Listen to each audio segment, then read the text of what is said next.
Bismillahirrahmanirrahim. Assalamualaikum warahmatullahi wabarakatuh. Perkenalkan, nama saya Istiani dengan NIM 200-105-1017 dari kelas 1D D3 Teknik Telekomunikasi. Baiklah, pada video saya kali ini saya akan menjelaskan beberapa materi untuk memenuhi ujian tengah semester pada mata kuliah medan elektromagnetik. Baiklah, pada nomor 1 bagian A yaitu menjelaskan koordinat kartesian. Pada gambar 1.2 bagian A merupakan sebuah sistem koordinat berorientasi tangan kanan perputaran sumbu X menuju sumbu Y, yang mana ibu jari merupakan sumbu Z. Diibaratkan kayak gini, seperti ini. Ini sumbu X, ini sumbu Y, ini sumbu Z. Dan jika kita lihat pada gambar, ada 3 titik sumbu, yaitu sumbu X, sumbu Y, dan sumbu Z. Pada bidang ini disebut bidang sumbu X, dan pada bidang ini disebut bidang sumbu Z. Pada bidang ini disebut bidang sumbu Y. Baiklah, pada gambar 1.2 bagian B, jika kita lihat pada titik P ada titik 1, 2, dan 3. 1 ini disebut X, 2 Y, dan 3 Z. Dan kita lihat pada titik I ada titik 2, min 2, dan 1. 2 itu X, min 2 itu Y, dan 1 itu Z. Kita lihat pada gambar 1.2 bagian C. Sebelumnya kita lihat dahulu pada titik P di gambar sebelumnya pada sumbu X dan Y. Kita dapat memperbesar tiap nilai koordinat dengan jumlah yang sangat kecil untuk memperoleh 3 buah bidang yang koordinatnya untuk titik P action. Ini adalah X plus DX, Y plus DY, dan Z plus DZ. Untuk volumenya yaitu sama dengan DX kali DY dikali DZ. Dan untuk jaraknya P ke P action adalah sisi diagonal, dan panjangnya adalah akar dari dx kuadrat ditambah dy kuadrat ditambah dz kuadrat. Yang selanjutnya adalah nomor 1 bagian B, komponen vektor dan vektor satuan. Untuk gambar 1.3 bagian A itu merupakan gambar vektor-vektor komponen X, Y, dan Z.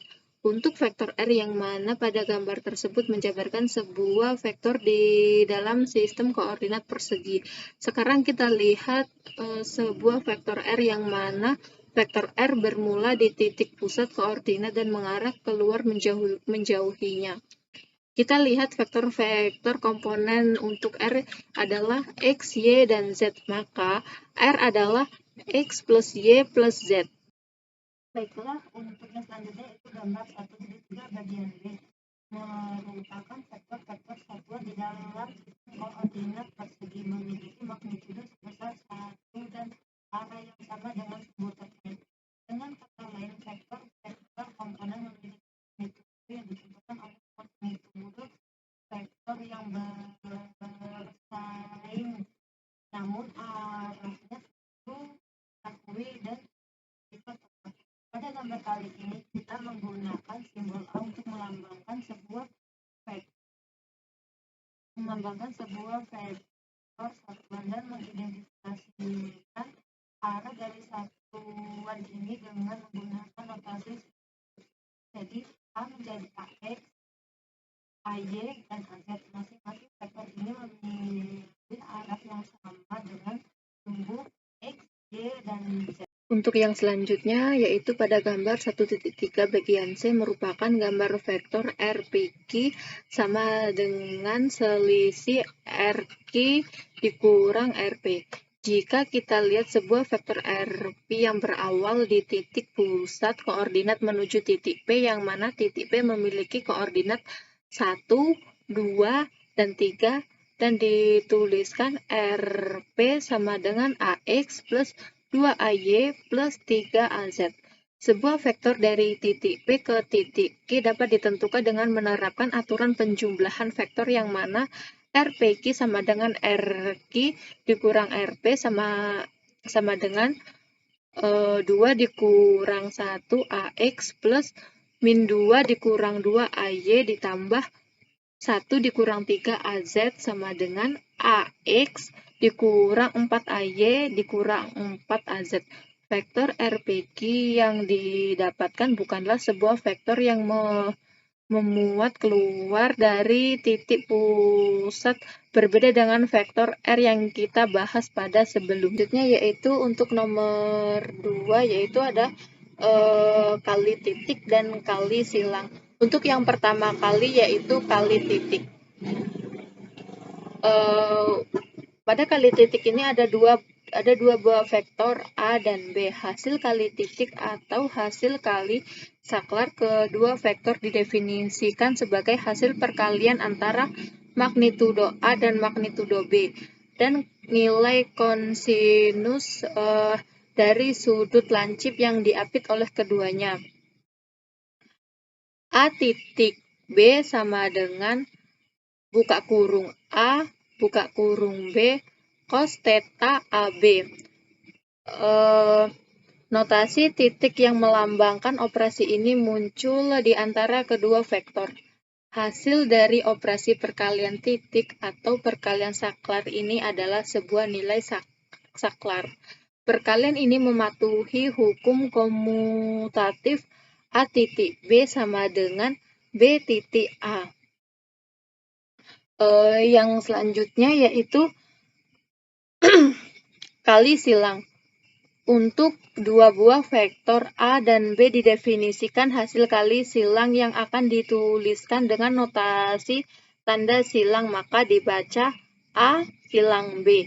Hasil kali silang antara A dan B adalah sebuah vektor, yang mana magnitudo sama dengan hasil perkalian magnitudo A, B dan nilai sinus dari sudut lancip dua vektor. Pada gambar 1.5 menjelaskan arah A silang B adalah searah dengan pergerakan maju sebuah skru berorientasi tangan kanan. Ketika A diputar menuju B dan dalam bentuk sebuah persamaan, definisi hasil kali dapat dituliskan A silang B sama dengan AN dalam kurung A dalam kurung B sin theta AB, di mana kita harus menambahkan sebuah pernyataan pelengkap yang menjelaskan arah dari vektor satuan AN. Selanjutnya yaitu kita akan membahas soal nomor 3 tentang koordinat tabung. Pada gambar 1.6 bagian A, 3 permukaan saling tegak lurus jika dilihat pada gambar. Berbeda dengan sistem koordinat persegi, kita tidak lagi menarik 3 garis sumbu untuk koordinat silinder. Pada permukaan alas rho sama dengan nilai konstanta, dan sebuah bidang datar Pi sama dengan nilai konstanta, dan sebuah bidang datar lainnya atau Z merupakan sebuah nilai konstanta. Yang selanjutnya yaitu pada gambar 1.6 bagian B, yang mana vektor satuan AP di titik P sama dengan rho, pi dan Z mengarah keluar dari pusat koordinat. Vektor satuan AP adalah normal terhadap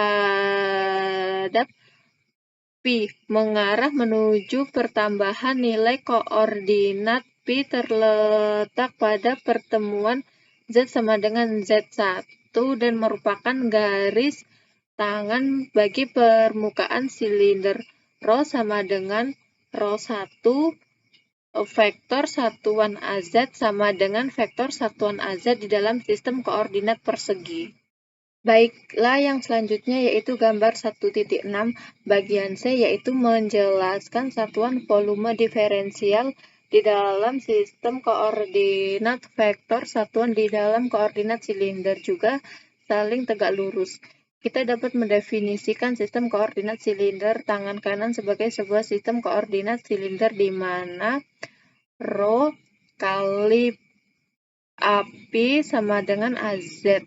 Sebuah elemen volume di dalam koordinat silinder dapat diperoleh dengan memperbesar nilai-nilai Rho, P, dan Z. Masing-masing sebesar radius Rho dari Rho plus D Rho akan terbentuk begitu pula dua buah bidang radian P dan P plus dP dan dua buah bidang horizontal Z dan Z plus DZ. Baiklah, untuk yang selanjutnya yaitu pada gambar 1.7. Kita dapat melihat bahwa X sama dengan Rho cos P, Y sama dengan Rho sin P, Z sama dengan Z dari sudut pandang yang sebaliknya. Kita dapat menyatakan variabel koordinat dalam suatu X, Y, dan Z yaitu Rho sama dengan akar dari X kuadrat plus Y kuadrat yang mana Rho lebih dari 0. P sama dengan tan pangkat min 1 Y per X. Z sama dengan Z. Baiklah, untuk yang selanjutnya yaitu nomor 4 tentang koordinat bola. Kita lihat pada gambar 1.8 bagian A merupakan ilustrasi bagian B yang mana permukaan R sama dengan konstanta sebuah bola. Permukaan theta sama dengan konstanta sebuah kerucut. Koordinat ketiga adalah P merupakan sebuah sudut antara sumbu X dengan proyeksi garis titik pusat ke titik bidang Z sama dengan 0. Transformasi saklar dari sistem koordinat persegi ke sistem koordinat bola yaitu X sama dengan R sin theta cos P, Y sama dengan R sin theta sin P, Z sama dengan R cos theta. Transformasi sebaliknya dari koordinat bola ke persegi yaitu R sama dengan akar dari X kuadrat plus Y kuadrat plus Z kuadrat yang mana R kurang dari 0. Theta sama dengan cos min 1 Z per akar X kuadrat plus Y kuadrat plus Z kuadrat yang mana 0 derajat lebih dari kurang dari theta kurang dari 180 derajat. Pi sama dengan tan plus min 1 Y per Z. Baiklah, yang selanjutnya yaitu gambar 1.8 bagian C. Vektor satuan AR mengarah keluar tegak lurus terhadap permukaan bola R. Theta dan pi vektor satuan A theta adalah normal terhadap permukaan kerucut, berada pada bidang datar. Vektor satuan AP adalah vektor satuan garis normal terhadap bidang datar. Menentukan hasil kali titik menggunakan bantuan gambar 1.8C. AZ kali AR sama dengan cos theta. AZ kali A theta sama dengan min sin theta. AZ kali A theta sama dengan 0. Baiklah, untuk yang selanjutnya yaitu gambar 1.8 bagian D. Sebuah elemen volume diferensial di dalam sistem koordinat bola yang masing-masingnya berjari-jari R dan R plus DR. Jarak antara kedua permukaan bola yang masing-masingnya memiliki sudut puncak theta dan theta plus d theta adalah RD theta. Jarak kedua radial berada pada sudut P dan Pi plus dP dapat diketahui R sin theta dP.